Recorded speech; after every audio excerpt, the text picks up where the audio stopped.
the trainer! She's not resurfacing! There's blood! The orca is not letting go!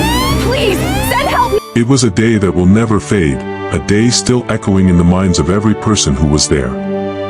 A day when water, calm as glass, became the stage for something unthinkable. Before we continue, hit that subscribe button.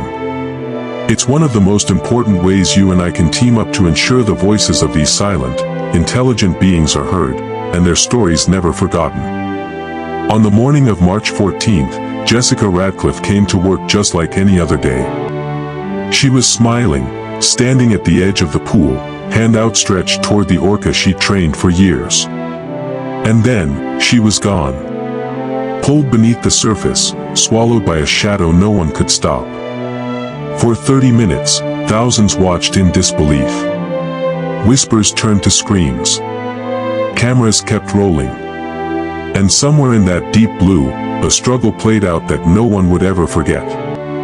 Her name was Jessica Radcliffe. And this was the day the ocean came for her. What happened beneath those waves would shatter lives, ignite a movement, and leave one haunting question. Was it an accident, or a warning?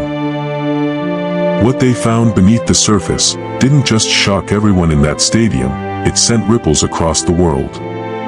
Jessica Radcliffe grew up hundreds of miles from the sea, in a quiet inland town where the closest thing to an ocean was a faded library book and a globe on her teacher's desk. But the ocean had already chosen her. As a little girl, she filled the margins of her notebooks with sketches of dolphins, memorizing the names of whales she had never met, and probably never would. By 20, she'd left that small town behind. By 25, she was living the dream, working at marine parks along the coast, learning every signal, every whistle, every unspoken rule in that fragile bond between human and whale. And it was that bond that would one day be tested in ways no one could imagine. She was patient, focused, the kind of trainer the others trusted to handle the big animals, the unpredictable ones. She was born for this. She lived for the animals. By 38, she wasn't just part of the team, she was the park's rising star, and a favorite of the whales she worked with. Guests came for the shows, but they remembered her warmth, her poise, and the way the animals seemed to respond only to her. But the animals hide stories no one can predict. For Jessica Radcliffe, the job was more than a performance. It was a language, one learned slowly, gesture by gesture, over years of watching, listening, and earning trust. She arrived before sunrise, long before the gates opened. The first sound in the still morning air was the rhythmic churn of the pumps, followed by the high, eager calls from the tanks. The whales recognized her footsteps. Trainers say they leaned toward her voice, the way a friend leans toward someone they trust. Every day began the same, water tests, feeding logs, and health checks. Jessica moved from station to station, noting every detail, the texture of the skin beneath her palm, the energy in a swim pattern, and the subtle signs of stress or excitement. These details could mean the difference between a safe show and disaster.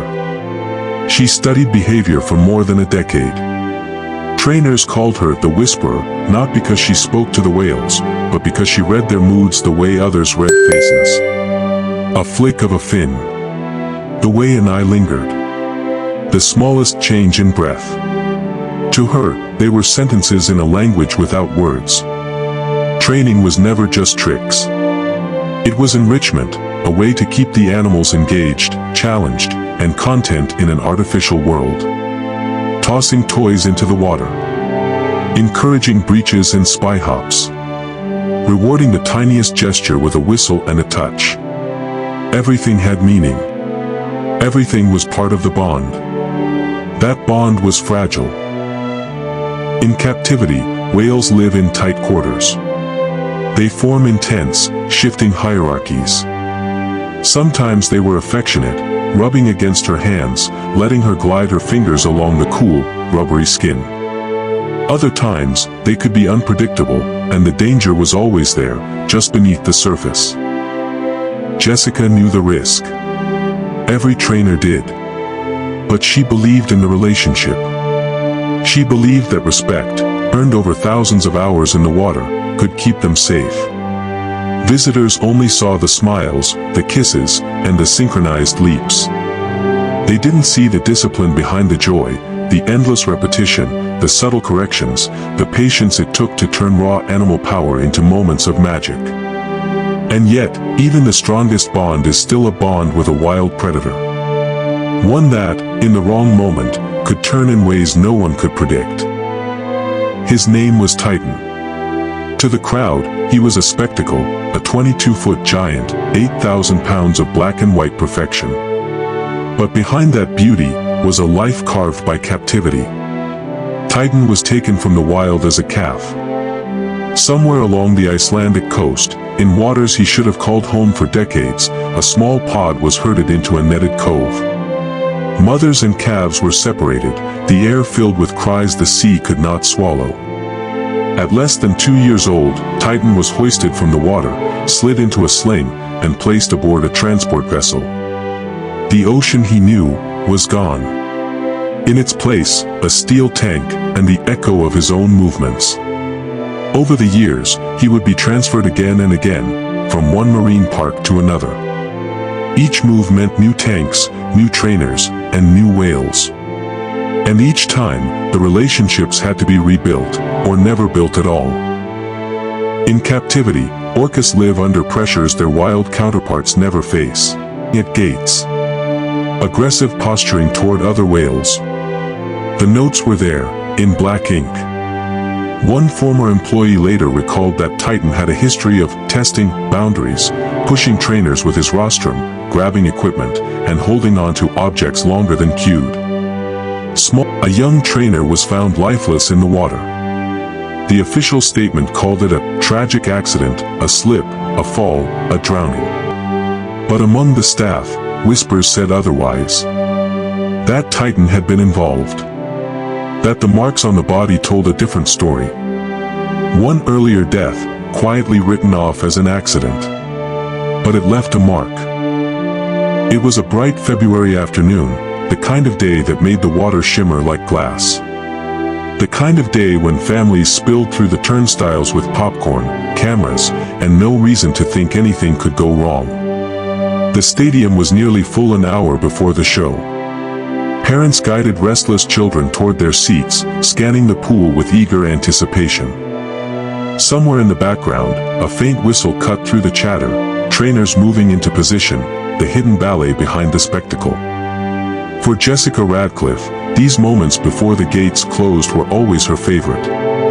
The locker room was cool and dim, the scent of salt water clinging to her wetsuit. She checked her gear in silence, her whistle, her radio, and the small waterproof pouch she never went on stage without. Ritual. Routine. Comfort. Across the facility, another routine was unfolding. Titan, the park's largest and most famous orca, was being led from his holding pool to the main stage. His sleek body cut through the water like black steel. Trainers watched from the deck, reading every flick of his dorsal fin, every turn of his head. They knew him well, or thought they did.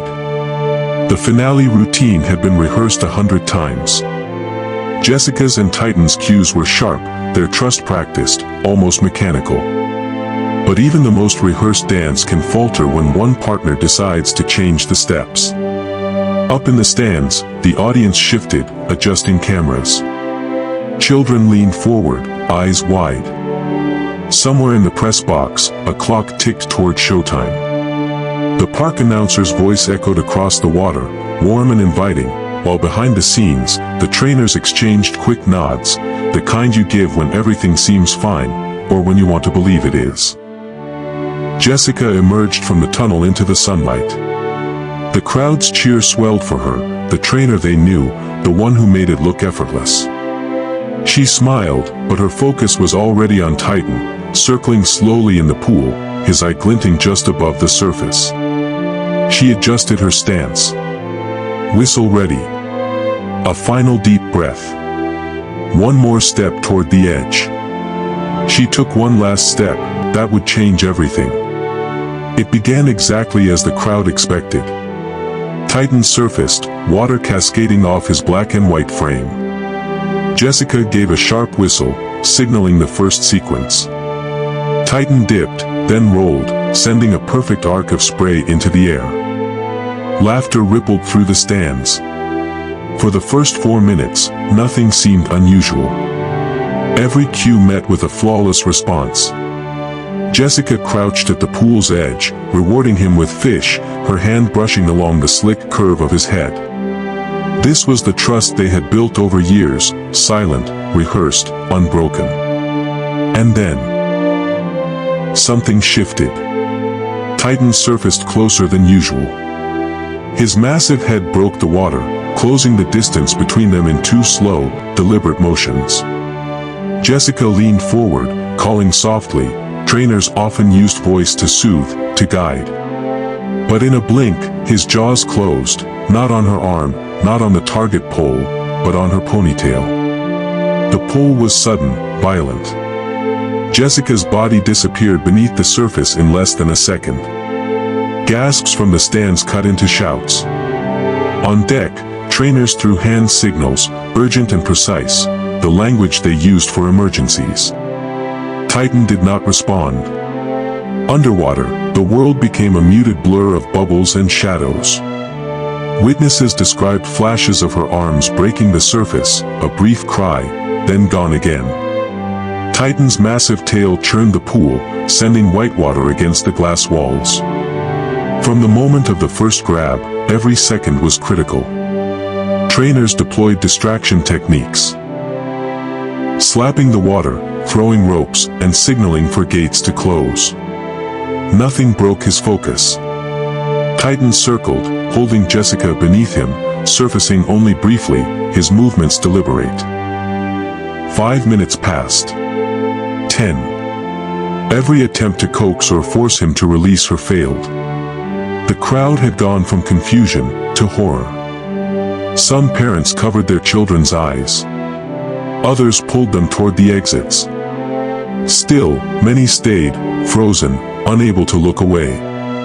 At minute 12, Titan breached unexpectedly, Jessica's body momentarily breaking free of the water. A trainer on the platform reached for her, fingertips brushing her wetsuit, but Titan dove again, pulling her deep. Beneath the surface, oxygen becomes a clock. Experts say the body begins to shut down after just minutes without air. Jessica had now been under for long stretches, the intervals between surfacing growing longer, the movements weaker. 15 minutes. 20. On deck, emergency divers were prepped, but park protocols made entry risky. Titan was unpredictable, each dive a potential collision with hundreds of pounds of force. At minute 22, Titan slowed. His circles tightened. Trainers moved closer to the edge, holding nets, poles, or anything to break the contact. But still, no release. 30 minutes. That's how long it lasted. Then, without warning, Titan surfaced one final time, and let go. The water gave up her body. Motionless. Pale. Pulled from the pool in front of thousands. The show was over. But what it revealed was only beginning. When they pulled her from the water, the silence was immediate, the kind of silence that follows shock, not peace. On the deck, medics worked quickly, compressions, oxygen masks, urgent commands spoken in clipped, controlled voices. But those who were there, they already knew. By the time the ambulance doors closed, Jessica Radcliffe was no longer a trainer, no longer a colleague. She was a patient beyond saving. The stadium was locked down within the hour. Yellow tape cordoned off the poolside. Staff, still dripping from the water, were led away to give statements. Phones were seized. Cameras turned inward, recording every detail for the investigation. At the hospital, a team of doctors confirmed what the medics already suspected. The official cause of death would later read, drowning, compounded by catastrophic trauma sustained during prolonged submersion. The coroner's report was clinical, unflinching.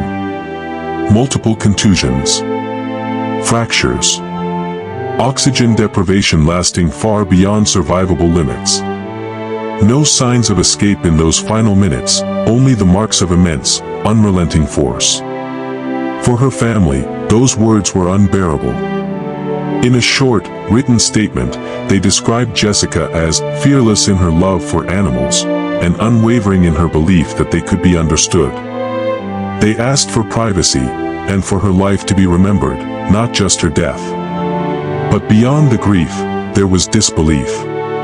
How could a routine show, one performed hundreds of times before, end this way? Was this a tragic accident, or the predictable result of a system that ignored warning signs? The world demanded answers. And in the days ahead, they would get them. Within 24 hours, Sealand issued its first public statement. The tone was somber, the language carefully measured. They called it a tragic accident. They praised Jessica's dedication. And they assured the public that safety remained their top priority. But away from the cameras, another version of events was beginning to surface. In the weeks that followed, a series of internal documents began to leak. Maintenance logs, incident reports, memos, some marked confidential, all pointing toward a long, troubling pattern. Aggressive lunge during feeding, no injury. Refused trainer commands, visible agitation in shallow pool. These weren't isolated notes. They spanned years, across multiple facilities. The same animal. The same behavioral red flags. And yet, the shows went on.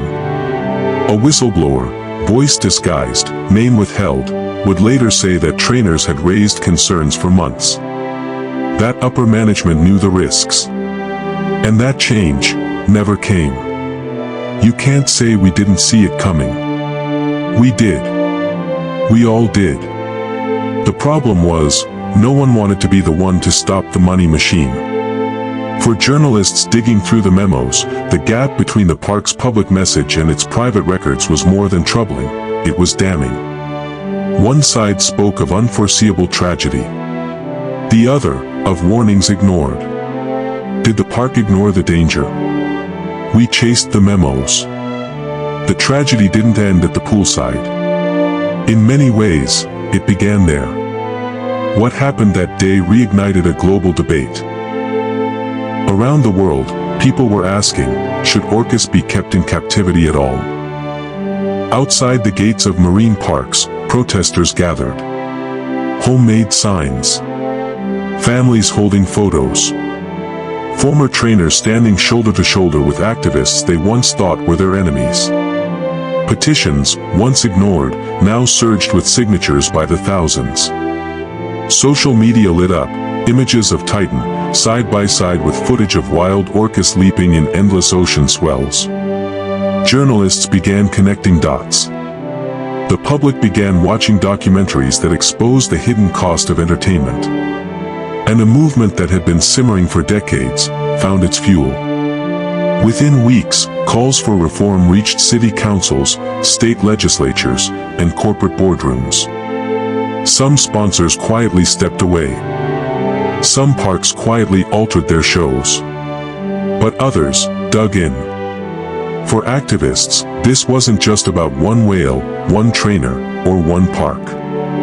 It was about the very relationship between humans and the animals we claim to love. The tragedy didn't end with one day. It sparked a reckoning. When the news broke, the shock was immediate. But behind the headlines, another machine began to turn, the slow, deliberate engine of regulation. Within weeks, federal safety inspectors arrived. OSHA investigators combed through hours of video, training logs, and safety protocols. Their report would be blunt: the risks to trainers were not hypothetical. They were real, and they were preventable. The findings carried consequences. New mandates barred trainers from entering the water with orcas during public shows. Higher barriers were installed. Emergency protocols rewritten. For some parks, these were seismic shifts, entire routines redesigned, decades-old traditions abandoned. Fines followed. The industry was forced to change. Lawmakers summoned park executives to hearings. Senators asked questions the industry had long avoided. Was this entertainment worth the risk? Could these animals ever truly be safe in captivity? Inside the parks, the changes were visible: empty show pools, new safety signage, a quiet distance between human and whale that had never existed before. For some trainers, these measures were a relief. For others, a reminder of what was lost. But rules don't erase loss. And not everyone agreed these fixes were enough. In the days after the incident, the world's eyes turned to Titan. Headlines painted him as a killer. Commentators called for punishment. But behind those labels was a life, one that began far from here. Titan was born in the open ocean, a vast world of endless horizons and deep, shifting currents. There, orcas travel 100 miles in a day, their families bound together for life. But Titan's story was cut short. He was taken, carved out of the wild, and sewn into the fabric of a concrete tank. For decades, he performed for crowds. Tricks on cue. Meals on schedule. The sky above him was always the same, a stadium roof.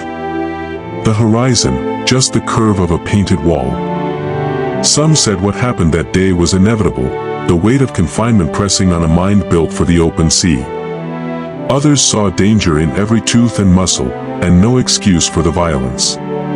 But maybe Titan wasn't a monster, maybe he was a mirror, reflecting what happens when the wild is bent to fit a human stage. We owe answers. To the trainers who put their trust in these animals. To the creatures who live and die in our care. And to ourselves, because this isn't just Titan's story, it's ours. Her life was built on trust, trust in the animals she loved, trust in the system that trained them. That trust was shattered in 30 minutes, but her story continues, in every conversation, every protest, every quiet moment of reflection. We share this not to sensationalize, but to learn. If we watch, we must also question. If we admire, we must also protect. The ocean does not forget, and neither should we. If this moved you, share it responsibly. Check the facts. Support the voices working for change. And tell us, what should come next?